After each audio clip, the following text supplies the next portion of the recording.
Good morning everyone. My name is Suryan Singh Hussain and today I am going to teach you projectile motion.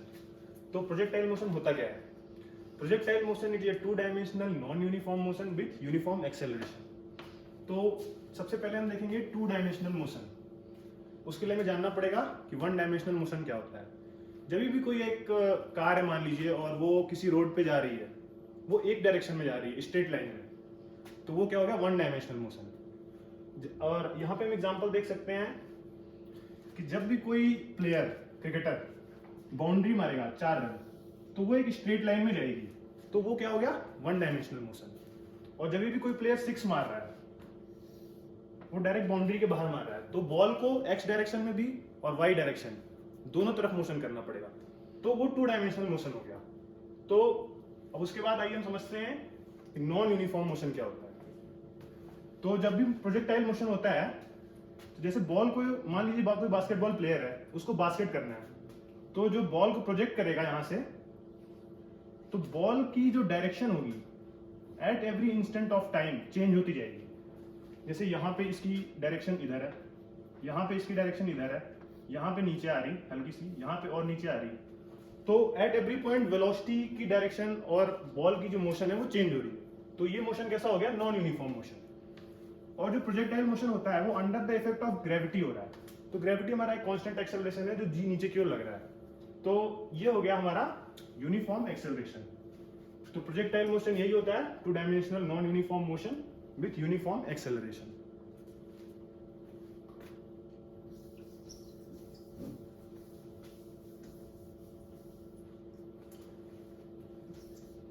तो आइए हम ground to ground projectile motion का analysis करते हैं.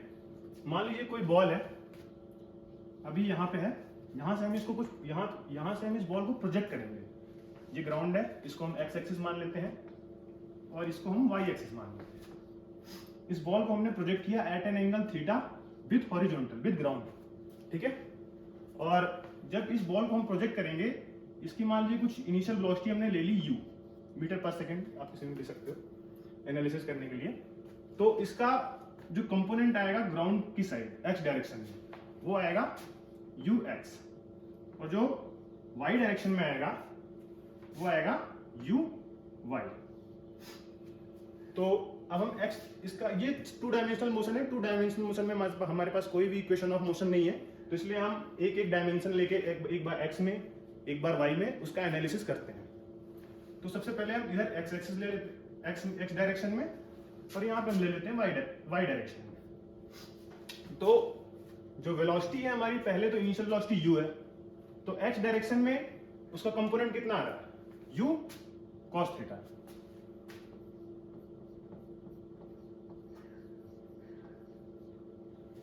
y direction में u का component लेंगे आप, तो कितना आ जाएगा? uy u sin theta. तो हमें दोनों तरफ के डायरेक्शन की वेलोसिटी मिल गई. इनिशियल वेलोसिटी y डायरेक्शन में u sin थीटा और x डायरेक्शन में u cos थीटा. तो अब हम एक्सेलरेशन की बात करते हैं. x डायरेक्शन में आप देख रहे होंगे जो बॉडी हमेशा इसी डायरेक्शन में जा रही है, x डायरेक्शन में जब भी जाएगी तो हमारे पास कोई भी एक्सेलरेशन नहीं लग रहा, मतलब एक्सेलरेशन जीरो है. तो हमारी वेलोसिटी जो होगी वो x डायरेक्शन में जो है वो कभी भी चेंज नहीं होगी, वो हमेशा ऐसे सीधे सिंपल x डायरेक्शन में मूव करेगी. तो एक्सेलरेशन x डायरेक्शन में कितना हो गया? जीरो. y डायरेक्शन में एक्सेलरेशन देखिए, जब भी ये बॉल x डायरेक्शन में भी जा रही है, y डायरेक्शन में जा रही है, जब भी y डायरेक्शन में जाएगी तो इफेक्ट ऑफ ग्रेविटी वो नीचे की ओर लग रहा है, g नीचे की ओर लग रहा है. और हम मान लीजिए हम ऊपर को हम पॉजिटिव डायरेक्शन ले रहे हैं, नीचे को नेगेटिव ले रहे हैं, तो g नीचे की ओर लग रहा, तो हमारा एक्सेलरेशन y डायरेक्शन में कितना हो जाएगा? -g. ठीक है. तो अब मान लीजिए हम ये बॉल प्रोजेक्ट हुई, कुछ टाइम t के बाद ये बॉल यहां पहुंचेगी, कुछ भी टाइम t के बाद, मान लीजिए टाइम t हो चुका है तब तक, तो यहां पर जो इसकी वेलोसिटी होगी कुछ v मान लीजिए. अब इसके साथ ये जो x डायरेक्शन में वेलोसिटी का कंपोनेंट आएगा वो vx हो गया, और y डायरेक्शन में जो कंपोनेंट हो गया वो हो गया vy. और लेट मान लीजिए एंगल हो चुका है अल्फा, क्योंकि एंगल चेंज हो जाएगा. मान लीजिए ये जब बॉल को प्रोजेक्ट किया गया तो एंगल चेंज हो रहा है, तो अब मान लीजिए एंगल अल्फा हो गया. तो अगर हम x डायरेक्शन में कंपोनेंट ऑफ वेलोसिटी निकालेंगे एट टाइम t पे, तो हम इक्वेशन ऑफ मोशन लगा सकते हैं वेलोसिटी की x डायरेक्शन में। क्या होती है? u प्लस at, तो ux plus ax into time t। पर आप देख रहे होंगे एक्सेलरेशन x डायरेक्शन में 0 है, एक्सेलरेशन x डायरेक्शन में 0 है, तो vx is equal to ux हो गया, और ux क्या था? u cos theta. तो vx कितना हो गया? u cos theta. अब सिंपली y डायरेक्शन में वेलोसिटी की इक्वेशन लगाएंगे आप लोग, तो क्या क्या मिलेगा? vy uy plus ay into time t। तो vy की डायरेक्शन में हमारा जो इनिशियल वेलोसिटी uy था वो दिया हुआ है u sin theta,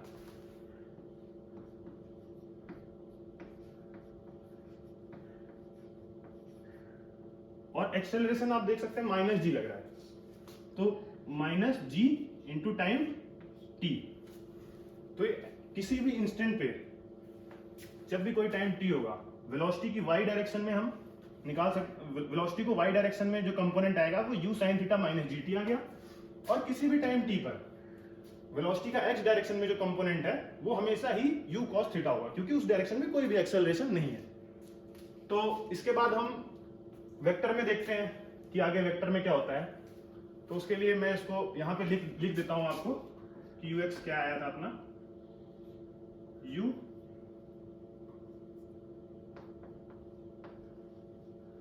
cos theta, और uy क्या था? u sin theta. vy क्या हो गया हमारा?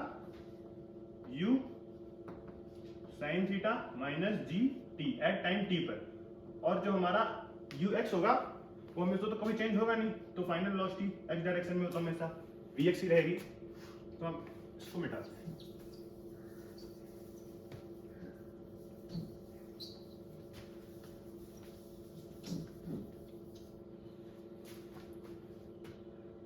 तो हम वेलोसिटी की अब वेक्टर के फॉर्म में लिख रहे हैं, वेलोसिटी को वेक्टर के फॉर्म में लिख रहे हैं।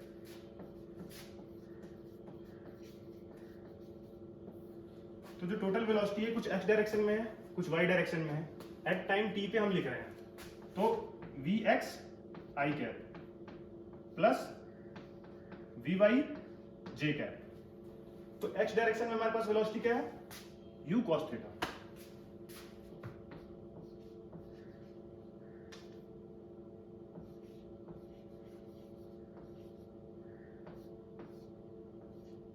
i cap plus y direction में वेलोसिटी क्या है? u sin theta minus gt।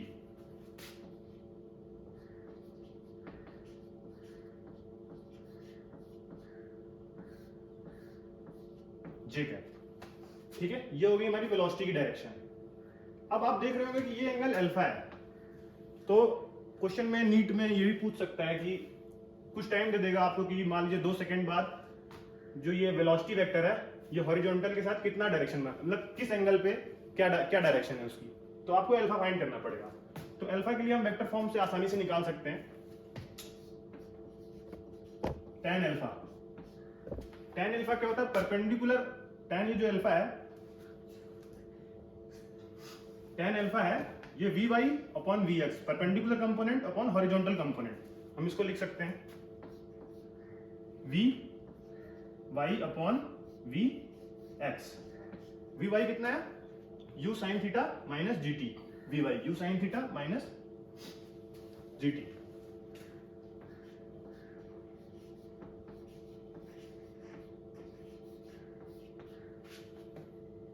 Divided by u cos theta.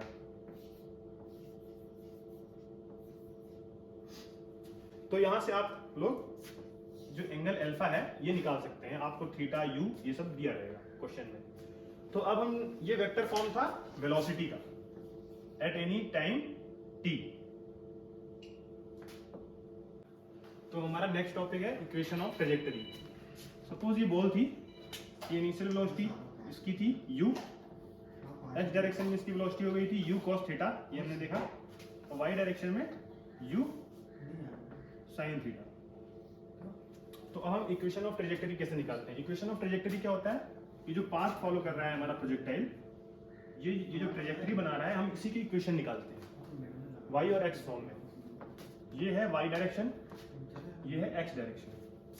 तो हमारे पास एक इक्वेशन आई थी, जो यू एक्स है वो क्या है? u cos theta. तो s in the x direction में जो हमारी डिस्प्लेसमेंट होगी वो कितनी हो जाएगी? u cos theta into time t, ठीक है। और वेलोसिटी हमारे पास जो इनिशियल वेलोसिटी थी जो y डायरेक्शन में थी वो कितनी थी? u sin theta.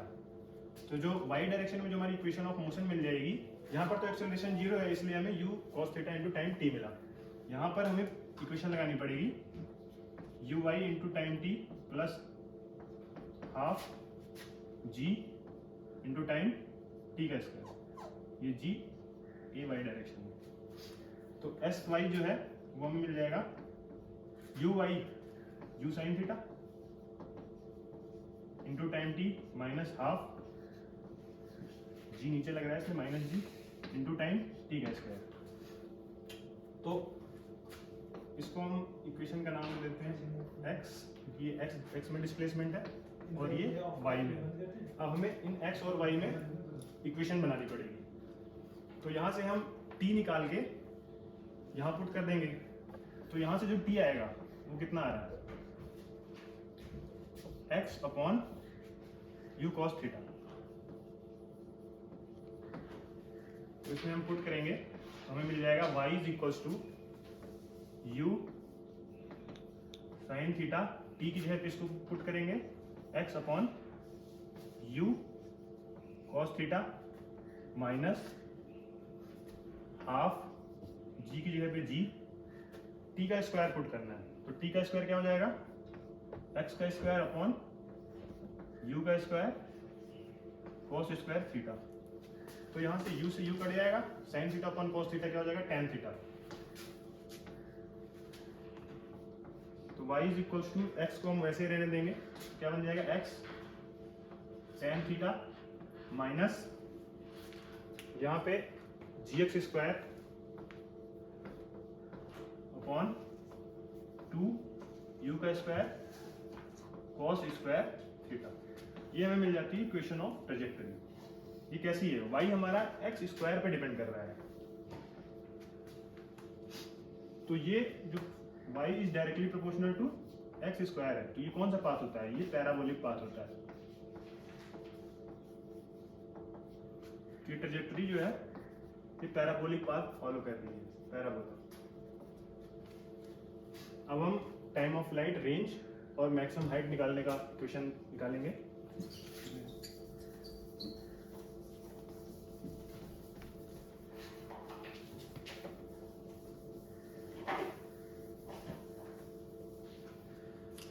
तो सबसे पहले हम निकालते हैं time of flight. Time of flight निकालने के लिए हम मान लेते हैं हमारी बॉल यहाँ से स्टार्ट हुई थी, यहाँ से हमने प्रोजेक्ट की थी, ये पॉइंट ए पॉइंट हो गया, ये बी पॉइंट हो गया, ये पॉइंट हो गया C, at an angle theta with initial velocity u। इस डायरेक्शन में वेलोसिटी कितनी हो गई? u cos थीटा, ये हो गया ux। y डायरेक्शन में वेलोसिटी हो गई u sin थीटा, ये हो गई u y।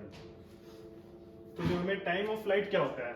Time of flight जब हम बॉल को प्रोजेक्ट करेंगे ए से सी तक, जो टोटल टाइम लेगा बॉल को यहाँ से ए से सी तक पहुंचने में, पहले ऊपर जाएगी, ऊपर के बाद नीचे आएगी, तो ये जो टोटल टाइम होगा उसी को हम लोग बोलेंगे टाइम ऑफ फ्लाइट, और इसको रिप्रेजेंट करते हैं कैपिटल टी से। तो इसके लिए हम वाई डायरेक्शन में इक्वेशन ऑफ मोशन लगा सकते हैं। अब देख रहे होंगे यहाँ जब बॉल ए से प्रोजेक्ट हुई और लास्ट में सी पर गिरेगी, तो वाई डायरेक्शन में डिस्प्लेसमेंट कितना हो रहा है? वाई डायरेक्शन में बॉल ऊपर जा रही फिर नीचे आ रही, तो डिस्प्लेसमेंट वाई डायरेक्शन में कितना है? 0। तो displacement in the Y direction 0। तो हम एस वाई की इक्वेशन लगा देंगे, S Y is equals to U Y into T plus half A Y into time T का स्क्वायर। तो एस वाई की वैल्यू जीरो पुट कर देंगे, zero equals to U Y कितना है, U sine theta into time T minus half G, acceleration in the Y direction कितना है, minus जी है, इंटू टाइम टी का स्क्वायर। तो यहां से जब हम इसको इक्वेट करेंगे तो क्या आ रहा, u sine theta into time T is equals to half G into time T का स्क्वायर। तो एक टी से एक टी कट गया, वो टाइम कहाँ का बताएगा, मतलब एक टी से एक टी कट गया तो T is equals to zero पे आ रहा है। तो हमारी पार्टिकल जो हमारा बॉल था पहले जब ए पे था तो जीरो सेकेंड पे था, तो वो ये वाला टाइम बता रहा, पर जब यहाँ से बॉल यहाँ तक जाएगा वो टाइम ऑफ फ्लाइट वो होता है, तो वो टी हम दूसरा टी निकालते हैं। तो यहाँ से जो एक टी बच गया उसको हम निकालेंगे, तो टी की वैल्यू कितनी आएगी, 2u sine theta by g. ये हमारे पास इक्वेशन आ गई टाइम ऑफ फ्लाइट की, 2u sine theta by g. ये टाइम ऑफ फ्लाइट जो निकाली हमने, ये पूरी यहाँ से ए से लेके सी तक की जो टाइम लगेगा ए से सी तक बॉल को पहुंचने में, वो है time of flight 2u sine theta by g. अब हम निकालेंगे maximum height H max.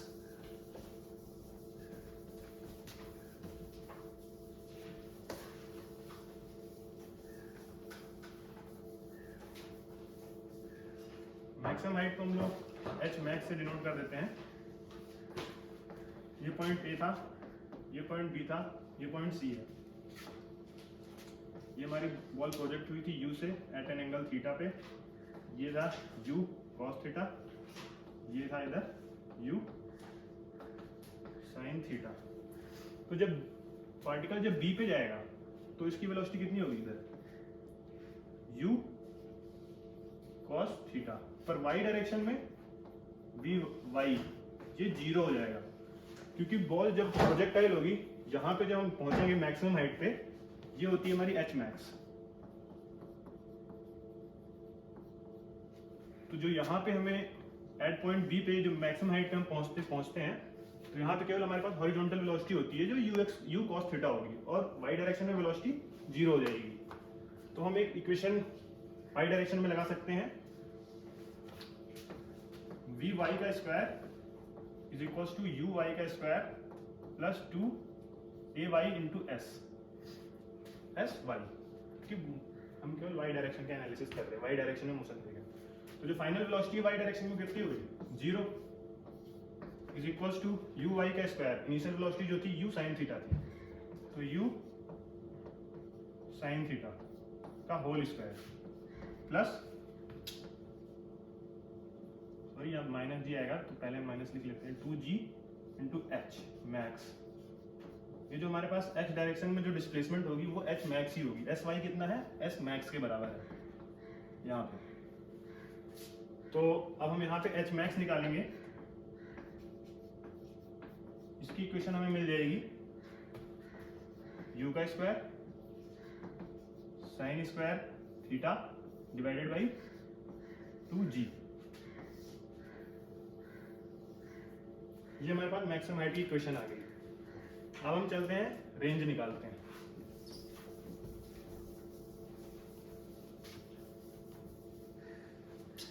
Range को हम डिनोट करते हैं r से। ये जो हमने हॉरिजॉन्टल डिस्टेंस कवर की ना, इसको हम लोग बोलते हैं रेंज। जब भी हम बॉल को फेंकेंगे या बास्केटबॉल को बास्केट करेंगे तो जो हॉरिजॉन्टल जो डिस्टेंस होगी जहां तक बॉल मैक्स पहुंचेगी उसको बोलेंगे हम लोग रेंज। तो इस बार हम लोग x डायरेक्शन में एनालिसिस करेंगे, क्योंकि रेंज x डायरेक्शन में है। तो इसकी इनिशियल वेलोसिटी u है, इधर u cos थीटा होगी, इधर u sin थीटा होगी। तो s x कितना आएगा, कोई एक्सेलरेशन तो है नहीं, तो at स्क्वायर वाला तो टर्म जीरो हो जाएगा। तो ux इंटू टोटल टाइम क्या होगा, टाइम ऑफ फ्लाइट, क्योंकि यहाँ से यहाँ तक जाने में हमें टोटल टाइम t लग रहा है ए से सी तक में। तो जो sx में हमारा निकलेगा इसी को हम लोग बोल देंगे रेंज। तो ux डायरेक्शन में जो x डायरेक्शन में जो इनिशियल वेलोसिटी है वो कितनी है, u cos थीटा। और जो टोटल टाइम लग रहा वो हमने अभी निकाला था 2u sin थीटा बाई जी। तो यहां से हम जब फॉर्मूला निकालेंगे तो 2, पहले तो u को साथ में ले लेंगे, u स्क्वायर हो जाएगा 2 sin theta into cos theta divided by g आ रहा। तो 2 sin थीटा कॉस थीटा को इसको हम लोग क्या लिख सकते हैं, sin 2 थीटा। तो ये हो जाएगा u square sin 2 theta by g. ये हमारे पास इक्वेशन आ गई रेंज की। रेंज मतलब हॉरिजॉन्टल डिस्टेंस जो कवर करेगा ड्यूरिंग प्रोजेक्टाइल। तो अब हम कुछ स्पेशल पॉइंट्स देख लेते हैं इसके बारे में।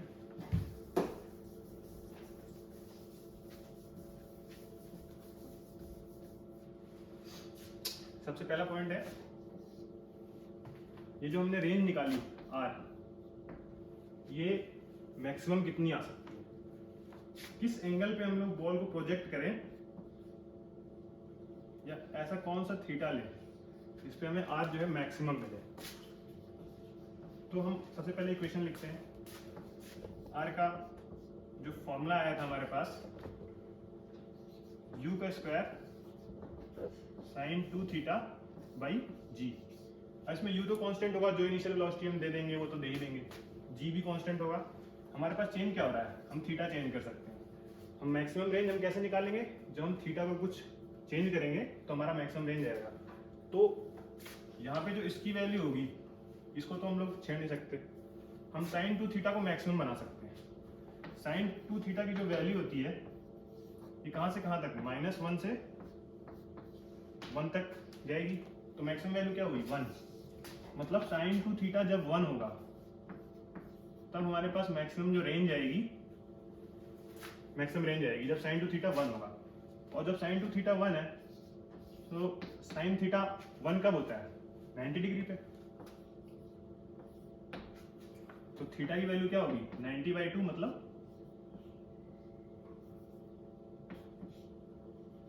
45 डिग्री, मतलब 45 डिग्री पे हमें मैक्सिमम रेंज मिल रही है। और मैक्सिमम रेंज होगी क्या, ये देख लेते हैं।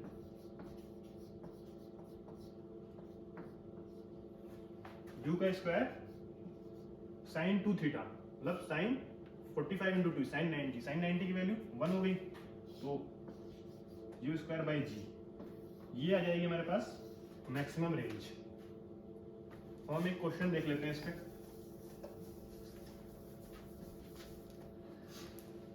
A body is projected at an angle of 30 degree with the horizontal। ये ध्यान रखिएगा जो थीटा दिया हुआ है ये हॉरिजॉन्टल के साथ दिया हुआ है और जो इनिशियल वेलोसिटी है वो 5 मीटर पर सेकेंड है। तो हमें कैलकुलेट करना है time of flight t, maximum height h max और रेंज r। तो एक फिगर बना लेते हैं। ग्राउंड टू ग्राउंड प्रोजेक्शन है, ये r हो जाएगा,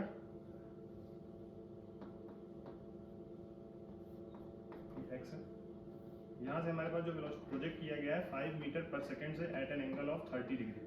ध्यान दीजिए कभी कभी ये जो एंगल होगा ये आपको वर्टिकल से दे देगा थीटा। मान लीजिए 30 डिग्री वर्टिकल से दे दिया होता, तो 30 डिग्री जब वर्टिकल से दे दिया होता, पर हमने अपने सारे फॉर्मूला में तो डिराइव इस हॉरिजॉन्टल के साथ किया है, तो आप 90 माइनस थीटा कर देना, मतलब 90 माइनस 30, तब आप 60 ले लेना। पर यहाँ पे हमें हॉरिजॉन्टल ही दिया है जैसे हमने किया था, तो हम अपने हिसाब से अपने फॉर्मूले के हिसाब से ही चलेंगे। तो 30 डिग्री दिया, सबसे पहले टाइम ऑफ फ्लाइट पूछा है। तो टाइम ऑफ फ्लाइट का फॉर्मूला होता है 2u sin थीटा बाई जी। तो टाइम ऑफ फ्लाइट क्या हो जाएगा, 2u की वेलोसिटी यहाँ पे दी हुई है, इनिशियल वेलोसिटी 5 मीटर पर second, 2 into 5 sine 30 degree by g की वैल्यू 10 मीटर पर सेकेंड स्क्वायर रख लेंगे। तो 2 into 5 sine theta, sine 30 degree की वैल्यू होती है 1/2 डिवाइड बाई जी की वैल्यू 10, 5 2 10, ये कट गया तो कितना आ गया 1/2 सेकेंड। ये हो गया टाइम ऑफ फ्लाइट। अब हम निकालते हैं maximum height h max। h max का फॉर्मूला क्या होता है, u square sine square theta by 2g, ये होती है हमारी h मैक्स, इसको निकालने के लिए बोल रहा है। तो u का स्क्वायर क्या हो जाएगा, 5 का square sine square 30 degree divided by 2g, 2 into 10। तो इसको हम लोग जब सॉल्व करेंगे तो 5 का स्क्वायर क्या हो जाएगा 25 मल्टीप्लाइड बाई साइन 30 डिग्री 1/2 होता है, उसका स्क्वायर करना है तो 1/4 हो जाएगा, डिवाइडेड बाई 2 इंटू 10 20 हो जाएगा। तो 5 5 25, 5 4 जा 20, तो 5/8 मीटर। अब हम रेंज निकालेंगे।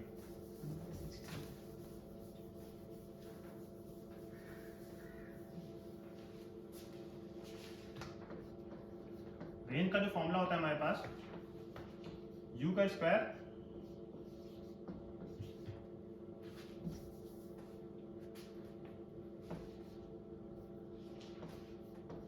Square sine 2 theta by g. u का स्क्वायर में हम डायरेक्ट 5 का स्क्वायर रखेंगे इंटू साइन 2 थीटा, मतलब 30 डिग्री है तो 2 थीटा करना है, मतलब साइन 60 डिग्री हो जाएगा, डिवाइडेड बाई 10, g की वैल्यू 10।